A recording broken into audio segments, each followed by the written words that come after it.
Olá, seja muito bem-vindo ao JR Trade. Especialistas em marketing de influência que acreditam no poder dos influenciadores e dos criadores de conteúdo. Essa é a definição da Spark. Criada em 2014, a agência oferece serviços estratégicos e tecnologia que dão voz às marcas por meio da influência digital. É com muito prazer que a gente recebe aqui no JR Trade de hoje o Rafael Pinho, ele que é cofundador e co-CEO da Spark. Seja muito bem-vindo, Rafael. Tudo bem, Adriana? Prazer falar com você, com a sua audiência, para falar sobre essa disciplina do marketing de influência que cresce tanto e de como a gente da Spark atua à disposição. E esse é um universo fascinante, né, Rafael? Vai ser muito legal esse bate-papo. Seja muito bem-vindo. E você já sabe, o JR Trade fica disponível nas plataformas digitais da Record. Você pode acompanhar também em versão podcast e, claro, na Record News. Rafael, eu quero começar entendendo o seguinte: a Spark define o seu posicionamento como uma powerhouse, social first e influencer centric. Gostaria que você explicasse isso pra gente, o que significa? A gente é muito mais do que uma agência de marketing de influência, né? A gente se enxerga como um parceiro estratégico das marcas, desenvolvendo estratégias de comunicação a partir da disciplina do marketing de influência, usando as redes sociais e, através dela, desenvolvendo estratégias de comunicação para a marca, conectando com influenciadores, desde grandes personalidades até micro e nanos influenciadores.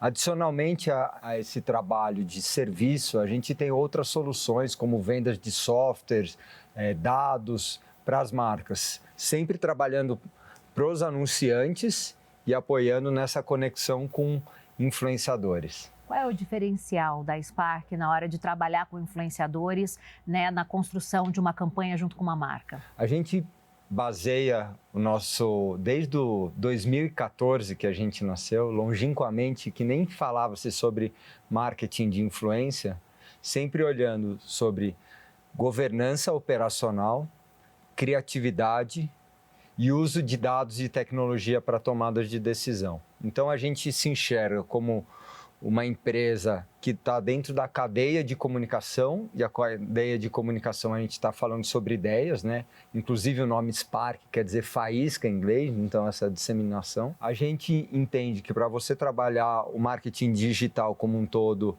os dados eles têm que estar a seu favor, desde o momento de prever uma tomada de decisão, desde mensurar, de retroalimentar todo um pensamento da companhia e a governança de gestão de campanhas, né? Então hoje, por exemplo, tem casos que a gente trabalhou recentemente com mais de 3.000 micro-influenciadores operando isso. Então, se você não tiver governança e tecnologia, por mais que você tenha boas ideias, você não consegue orquestrar toda essa estratégia de comunicação. Então, hoje, dentro dessa complexidade que virou o mundo da comunicação, nós nos enxergamos como especialistas dentro dessa disciplina e hoje, essa disciplina de marketing de influência, ela deixou de ser só um tema específico para virar algo muito estratégico para os principais anunciantes do Brasil. Você falou em dados, tecnologia, vocês recorrem também a pesquisas, estudos aí, também para obter essa transparência no resultado das campanhas? Sem dúvida. A gente trabalha desde dados primários, que a gente fala, então dados internos. Então hoje a gente tem o Esfera, que é um banco de dados proprietário que a gente utiliza todo o nosso histórico de campanhas. Essa mesma tecnologia proprietária, que é esse nosso sistema operacional e esse banco de dados, ele está conectado a ferramentas terceiras de mercados e a gente também tem adicionalmente a isso empresas e consultorias que trazem esse tema de o que a gente fala, é um nome um pouco técnico, né, que é o ROI, Return on Investment, o retorno que cada influenciador, cada campanha, ele dá para marcas. Então, o que a gente enxerga muito, que a gente fala muito lá dentro da empresa, que é o high-tech, high-touch. Por um lado, a gente usa muita tecnologia para tomadas de decisão e para retroalimentar o nosso conhecimento. Por outro lado, a gente sempre coloca essa camada da ideia, da criatividade, que é da onde vem a capacidade, inclusive, dos criadores de conteúdo e do nosso time de especialistas. E recentemente a Spark assumiu o marketing de influência do grupo RD, né? Responsável pelas redes Raia e Drogasil. Conta um pouquinho pra gente. O segmento de varejo tem se utilizado muito do marketing de influência como um todo, segmento de cuidado pessoal também. Então, você tem papéis da utilização desses influenciadores que vão desde propagar conhecimento, serviço, informação, até um papel, inclusive, de o uso que a gente fala, outro termo técnico, UGC, que são os usuários utilizando os produtos de cuidado pessoal e passando esse olhar de verdade quando eles disseminam esse conteúdo a partir do que eles tiveram de conexão com marcas. E a RD tem um modelo de negócio que é muito interessante, que é uma grande potência, líder nacional, ao mesmo tempo que a relação do brasileiro com farmácia ela é muito local. Então, a gente fala que o Brasil é um continente, né? Então, a capacidade de trabalhar uma estratégia de comunicação nacional, mas se adequando com as localidades e como trabalhar cada um dessas praças é super importante. Então, o uso de micro e nano influenciadores para cada uma dessas regiões, isso é o que, de novo, voltando ao que a gente estava falando sobre a tecnologia que nos permite acessar esses influenciadores, entender quais são os mais adequados dentro de toda essa estratégia de comunicação. E a gente está muito feliz de tê-los como um parceiro nosso da Spark, além de outras grandes empresas que estão conosco. Esse trabalho eu imagino que seja muito desafiador, né? Encontrar o influenciador, o criador de conteúdo ideal para determinada marca e aí, nesse caso, ainda naquela localidade que fale para aquelas pessoas, né? Conheça aquela cultura, entenda o que aquelas pessoas buscam e gostam, né? Conta um pouquinho sobre esse trabalho também, que é bem desafiador para vocês. São várias camadas, né? O primeiro é usar a tecnologia para identificar quem são os influenciadores que são relevantes naquela praça. Depois ter uma análise de todo o histórico do influenciador, ver se existe uma correlação dele com o propósito daquela marca. Então, você conseguir ver se tem esse match verdadeiro. Depois ter um papel de negociação com cada um desses influenciadores. Depois de desenvolvimento da estratégia de comunicação. Então, realmente é um trabalho que é muito extenso. E você, como eu falei, o uso da tecnologia para acessar esses influenciadores, para implementar essas campanhas, junto com um time treinado, é o que faz um grande diferencial para você conseguir, ao mesmo tempo, ter um engajamento da ponta desse influenciador com a audiência dele e, ao mesmo tempo, a gente, como a empresa parceira da RD, conseguir acessar um volume grande de influenciadores e ter resultados efetivos. E vocês trabalham com esses influenciadores regionais? Vocês têm projetos com esses influenciadores? Conta um pouquinho sobre como é que é a parceria com eles especificamente. Muito. Entre outros desenvolvimentos tecnológicos que a gente tem dentro da empresa, a gente tem o Spark Hub. É uma ferramenta proprietária que esses micro e nanos influenciadores acessam essa ferramenta e, a partir de lá, eles recebem propostas de campanhas dos nossos clientes, que o nosso time de operação está utilizando para executar campanhas.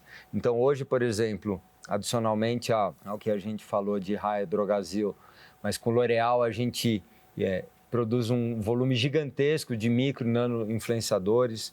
Nós somos parceiros do TikTok, da Meta, do YouTube, e a gente utiliza essa ferramenta também para executar campanhas em larga escala, com uma larga quantidade de micro e nano influenciadores. Hoje tem um dado que em torno de 60% a 70% das campanhas de marketing de influência já saem com micro influenciadores.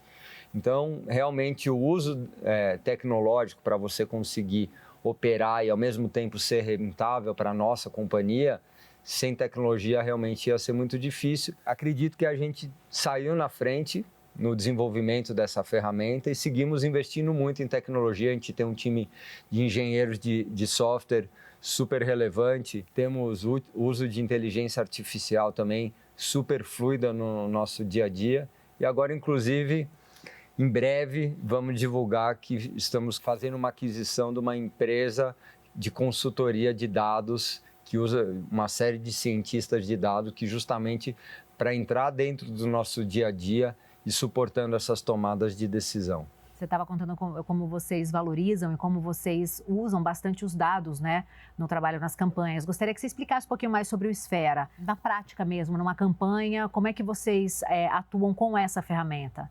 Ótimo. Como eu comentei, é um desenvolvimento proprietário que ele abarca todo o nosso processo, né? Então, desde o momento que a gente está indicando influenciador, momento que a gente pega todo o histórico de quanto a gente já pagou para esse influenciador, se esse influenciador já funciona para tal categoria ou não, qual que é o histórico que a gente tem dentro dele de casa, quem é o empresário dele também para facilitar esse processo operacional. E aí, a partir do momento a gente implementa as nossas campanhas e todo o trabalho de mensuração da campanha vai sendo carregado dentro desse ambiente.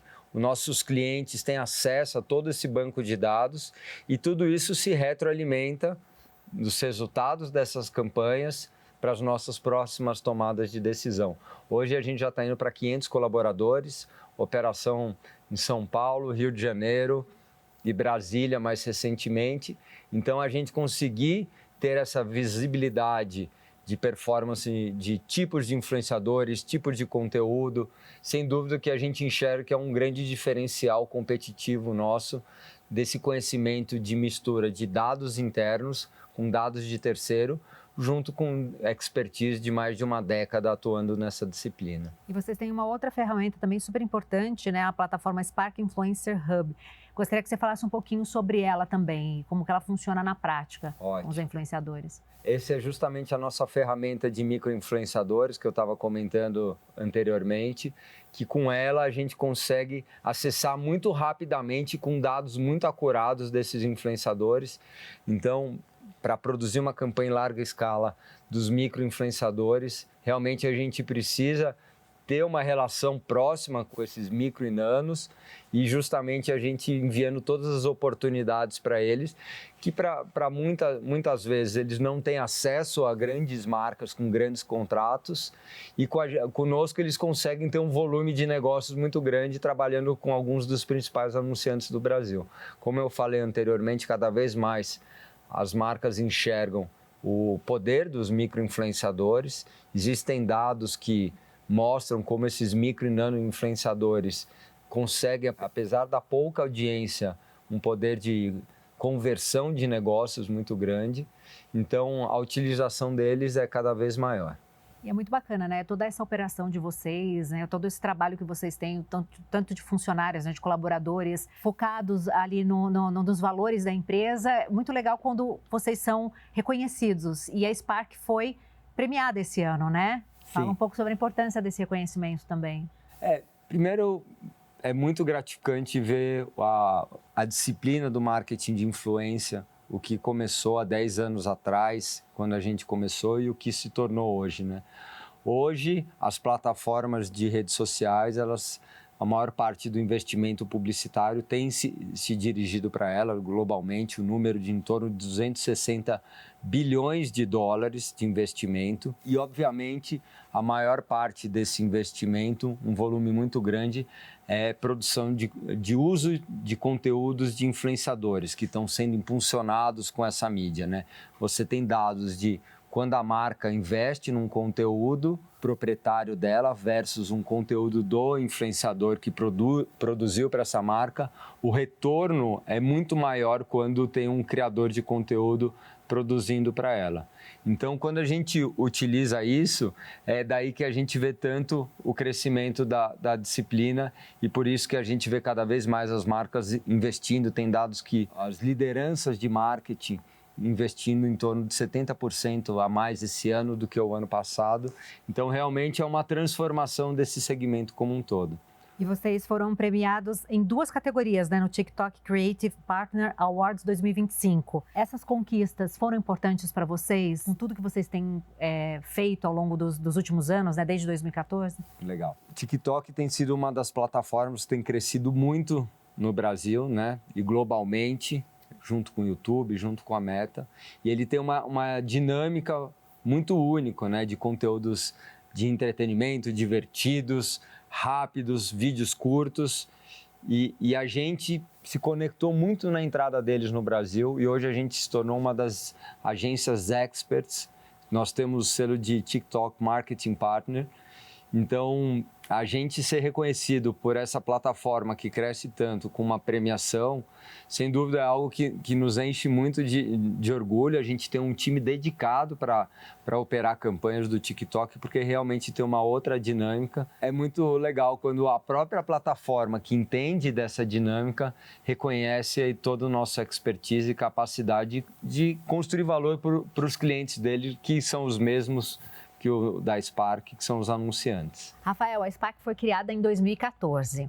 Ela já nasceu voltada ao mundo digital ou ela foi se transformando ao longo dos anos? A Spark, ela nasceu junto com o movimento de crescimento das redes sociais, né? Então, o que a gente enxergava naquele momento é que com o nascimento da Web 2.0, que as pessoas não só consumiam conteúdo, mas também poderiam produzir conteúdo, as marcas iriam passar por um momento em que faria muito mais sentido elas botarem porta-vozes para falar para elas e sobre elas do que ela mesmo falando de si próprio. E foi essa a premissa que a gente nasceu desde o começo, desde grandes personalidades do mundo offline migrando para o digital, como cantores, jogadores de futebol, apresentadores de TV, jornalistas, como também esses nativos digitais que iam surgindo, produzindo conteúdo. Então, desde então, surgiram várias redes sociais, morreram algumas aí no caminho, mas o que não mudou realmente, o que essas plataformas trouxeram, as pessoas se conectando com pessoas, é o que se mostrou mais eficaz. Então, a gente nasceu com essa visão de influenciadores como protagonistas de uma nova era da comunicação e seguimos. O que aconteceu é que, inclusive, uma empresa como a nossa, com a crença no digital, mas a gente fala muito do phygital, do físico junto com o digital. Então, por exemplo, hoje a gente tem grandes eventos de música no Brasil, cada vez maiores. Você tem, obviamente, carnaval, jogos de futebol, grandes eventos físicos que as marcas utilizam para também os influenciadores para amplificar seus patrocínios lá. Então, o que a gente enxerga que o consumo do conteúdo está muito no digital, mas para que isso aconteça, muitas vezes o nosso time está operando no mundo físico para trazer essa relevância para as marcas no digital. A gente ouve de empresários de diversos setores que a pandemia foi um divisor de águas, né? As empresas tiveram que se reinventar, muitos segmentos também mudaram de alguma forma por causa da dinâmica da pandemia. Eu gostaria de entender se no mercado de influência também houve aí uma mudança, uma virada de chave, porque as pessoas estavam muito no online naquele período. Sim. Foi a partir daí que o peso dos influenciadores aumentou muito. O que você percebeu? Como foi para a Spark esse período da pandemia e o que vocês sentem que modificou nesse mercado a partir daquele período? A gente nunca pode falar que foi boa a pandemia, né? Do ponto de vista pessoal, um desafio muito grande, muito triste, mas muitos segmentos se transformaram e o digital como um todo e o marketing de influência não deixou da gente passar por isso, né? Então, nós somos uma empresa da nova economia, se acelerou muito o marketing de influência como um todo, né? As pessoas estavam em casa consumindo desde aquelas lives com um papel de entretenimento, depois vieram as lives shoppings, o e-commerce cresceu muito no Brasil naquele momento, né? Uma série de pessoas que nunca tinha comprado através de um aplicativo, comprou pela primeira vez, um restaurante, um pedido de compra de supermercado. E os influenciadores vieram na esteira, né? Então, desde o papel de entreter, de produzir conteúdo relevante, até fazer um papel de venda. E muitas vezes outros meios de produção de conteúdo não estavam disponíveis, e aí o digital e os influenciadores tiveram um papel, inclusive social, muito importante durante a pandemia. E aí, nos anos seguintes, seguiu esse caminho de crescimento, como eu falei, das plataformas e dos influenciadores. As plataformas, eu digo as big techs, né? E os influenciadores que produzem conteúdo delas com um crescimento muito grande, né? E eu entendo que agora a gente entra num momento também cada vez maior, que a gente vai ver principalmente a chegada do TikTok Shop aqui no Brasil, que é um papel das redes sociais deixaram de ser só a vitrine das marcas para também ser a caixa registradora. Você ter descobrir produtos, se engajar com esses produtos e comprar esses produtos sem sair de dentro das plataformas, né? Então, o TikTok Shop está crescendo muito no Brasil. Agora, semana passada, foi lançado as soluções do YouTube também para compra dentro da própria plataforma. Então, enxergo que é uma nova etapa que a gente entra também do que a gente fala do social commerce, né? A gente está caminhando para o fim do nosso programa, mas a gente gosta muito de conhecer a trajetória dos nossos entrevistados. Então, conta um pouquinho para a gente como você começou e como você chegou até esse posto de co-CEO da Spark. Eu sempre fui um apaixonado por comunicação, sou publicitário de formação, com muito orgulho. Então, sempre trabalhei nessa indústria que acabei empreendendo.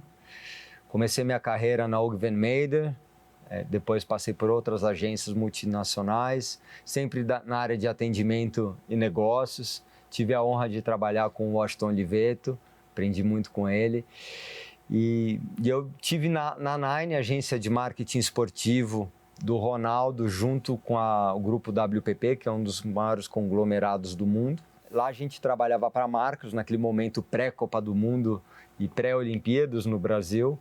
E usando, de um lado, trabalhando para as marcas, do outro, tendo um casting de grandes celebridades, grandes talentos, né? Anderson Silva, o próprio Ronaldo, Neymar. E lá que a gente viu um movimento das marcas não querendo só a imagem dessas grandes personalidades, como também o uso da imagem em posts pontuais àquela audiência que é aqueles influenciadores. E aí a gente teve uma ideia maluca, eu conheci o meu sócio, o outro Rafael. Lá dentro da Nine, a gente construiu uma relação de amizade que vai para além do trabalho. Então, tive uma sorte de achar um amigo, inclusive, sócio.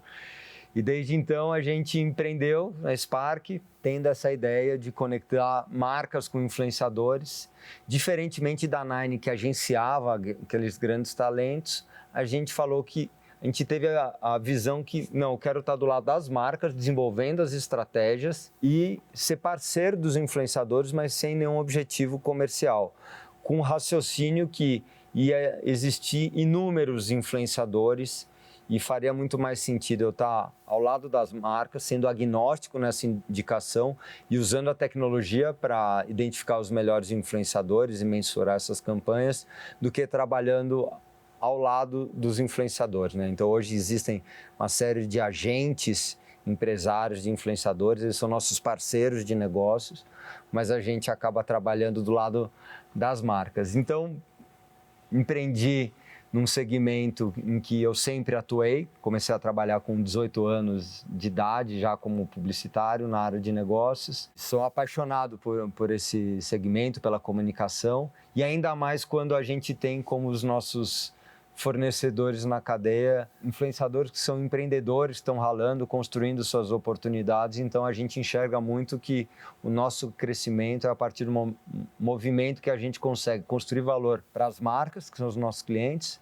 para os influenciadores, que são os nossos fornecedores, e, de certo modo, apoiando a economia brasileira como um todo, e é muito orgulhoso ver o Brasil como um expoente global do marketing de influência. E como você enxerga a Spark daqui 5 anos, né? O que vocês estão planejando aí para o médio e longo prazo? Todos os dados que a gente enxerga são de um crescimento muito grande do marketing de influência. O Goldman Sachs tem números super relevantes de chegar a 28% em 2026, o crescimento. Outros dados da WPP também trazendo crescimentos muito relevantes.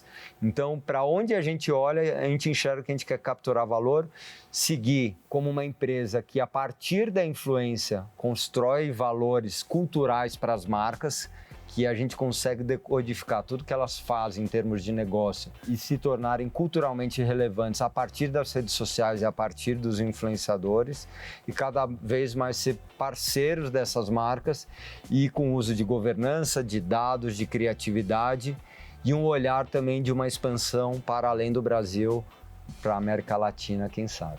Muito legal. Prazer ter você aqui com a gente, Rafael. Adriana, eu que agradeço estar falando com você e com a sua audiência, sempre à disposição. Obrigado.